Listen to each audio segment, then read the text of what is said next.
Ladies and gentlemen, I take pride in introducing the greatest show on earth.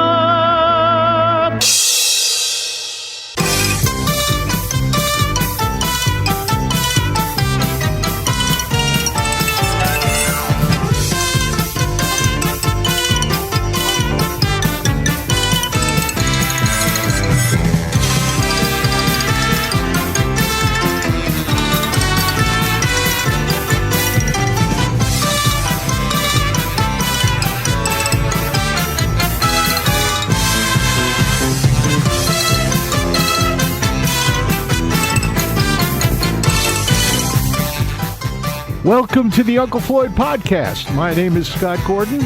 Uncle Floyd Vivino and I join up for this podcast to discuss our time with the Uncle Floyd Show, music, theater, nightclubs, carnivals, circus, amusement parks, burlesque, and all things showbiz from our combined industry experience of over 120 years through the past 7 decades.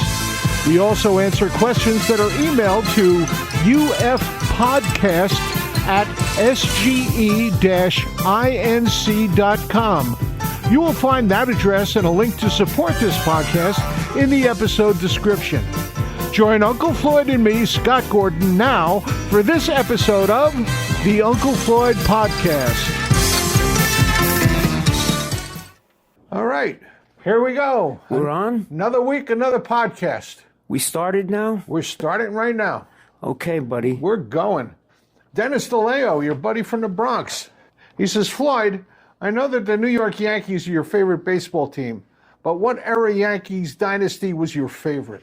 50s. 50s? Who are your favorite players?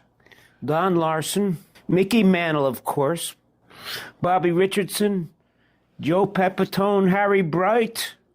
And, of course, Yogi. Oh, I didn't even mention Yogi Berra. Yeah, that's why I brought it up. He wants to know if you or I ever had the urge to play baseball professionally. I did as a kid. I never did. I never wanted to play baseball professionally. I don't know why. I enjoyed watching it, but I never wanted to play for some reason. He also says, I know you had a brief stint on satellite radio on some show that had an Italian-American flavor to it. I believe it was some of the actors from The Sopranos. You fill us in on that? Yes, it was called The Wise Guys Show. It ran for 4 years on satellite radio. Sirius XM. That's it, Scott. And Vinny Pastore was there? Joey Rags, Joey Regano, Joe LaCausi. That was a good show. I used to listen to it. This is from Phil Pagliaro. He's used to be from Oakland. He's in West Caldwell now. He says, I met you in 2001 when you worked together on the Jason Williams Celebrity Softball Tournament at the Newark Bears Stadium. People like Joe Piscopo, Penny Marshall, and other celebrities participated. It was a charity event.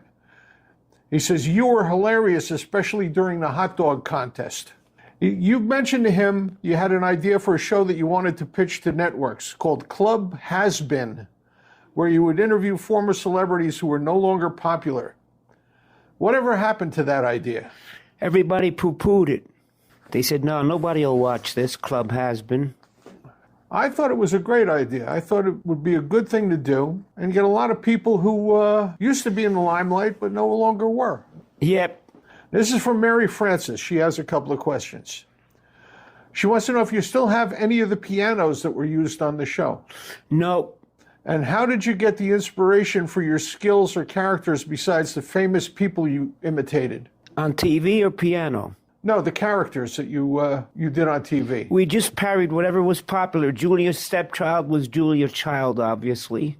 I created several of my characters just by sitting at the Garden State Plaza and watching people. I know, but no, mine were based on parodies. And she wants to know, did any of those famous people ever not like your using their likeness?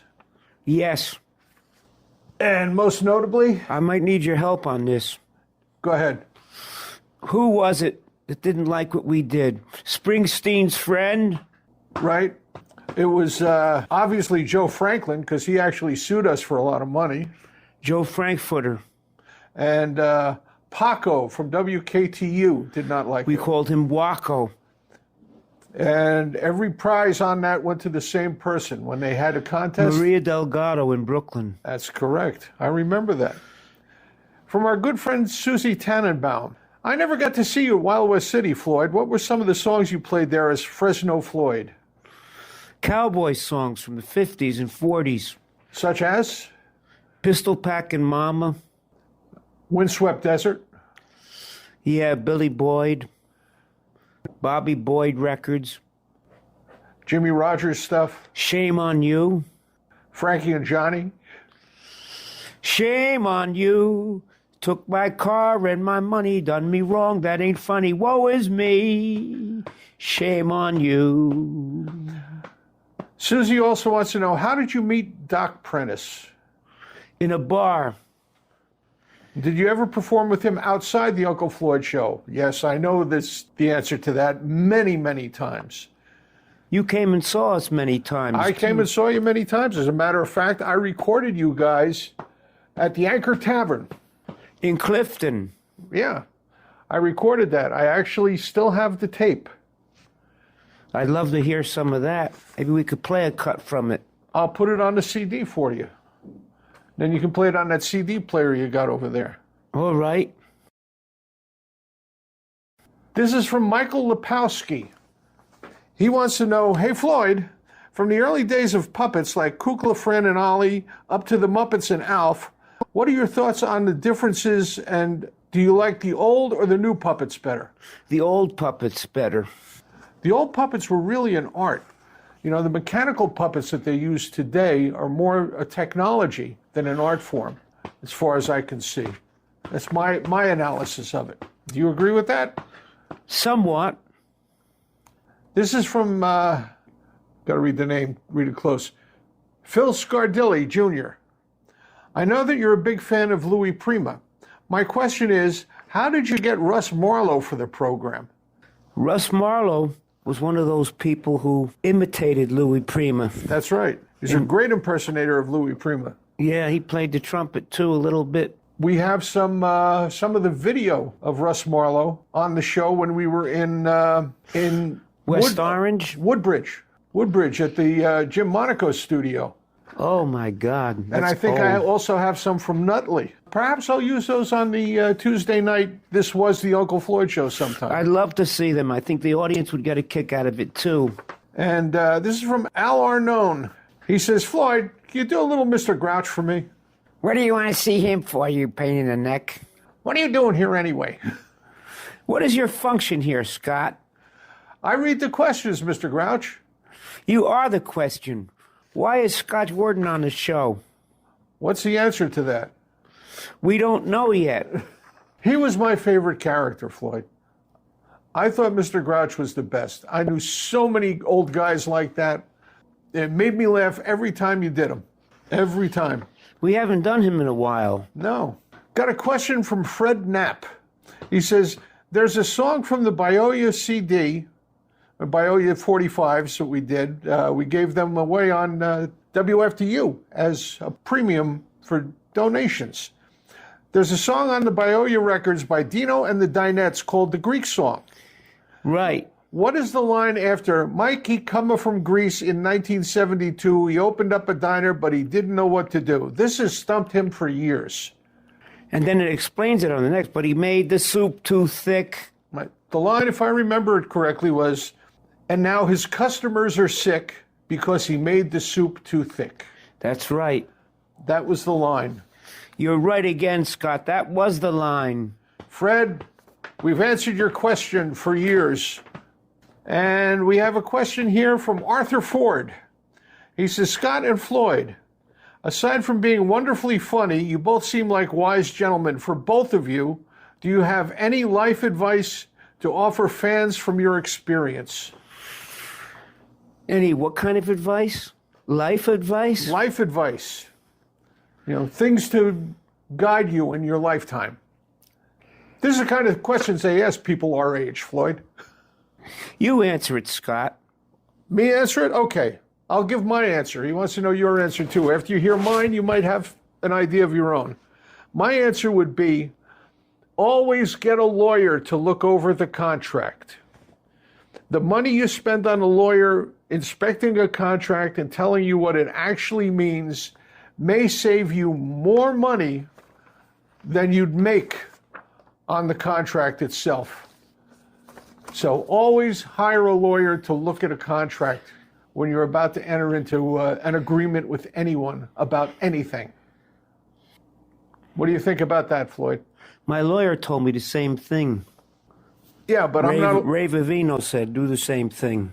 But I'm not a lawyer, and I'm giving that advice. When a lawyer gives that advice, it's because he wants to write a bill. When I give that advice, it's because I mean it. I know, Scott. We had a lot of good questions today. All right, so you have anything to say to the folks in closing? I can't tell you all how touched I am, and Scott is as well, for finding time for us and keeping the memory of the show alive.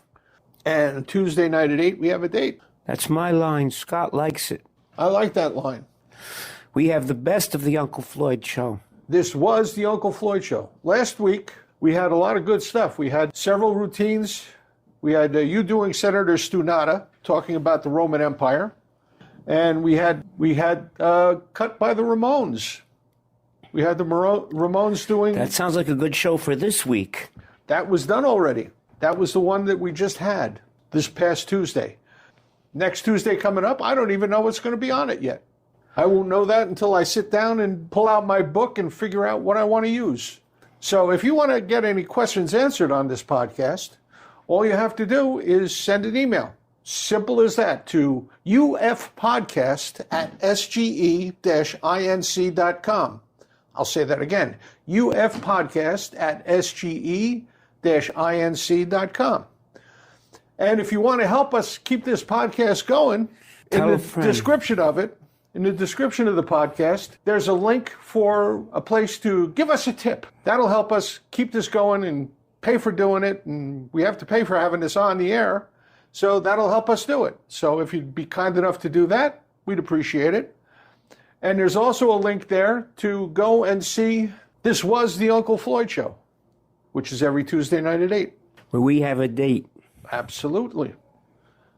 That's it. We're done. Okay, buddy. Thanks, Scott. That quick. I wouldn't be able to do this show without the technical talents of Scott Gordon Enterprises. Which is me. Nobody else wants to help me for some reason. I don't know why. Maybe it's because I look funny. You look like Mr. Babble today. What? Who are you talking to about Babble? I don't understand what you're saying. What else is going on? Your speech impediment. My speech do not have petty-fours. Those are little kicks. Do they make petty-fours anymore? Oh, yeah. They're more expensive now. They're petty-fives. We'll see everybody next time. Tell your friends about what we do here. Yeah, but tell them it's good.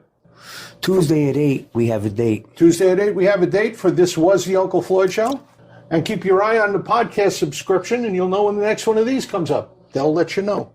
And if you want to tell your friends how to get here, just tell them to go to unclefloyd.podbean.com.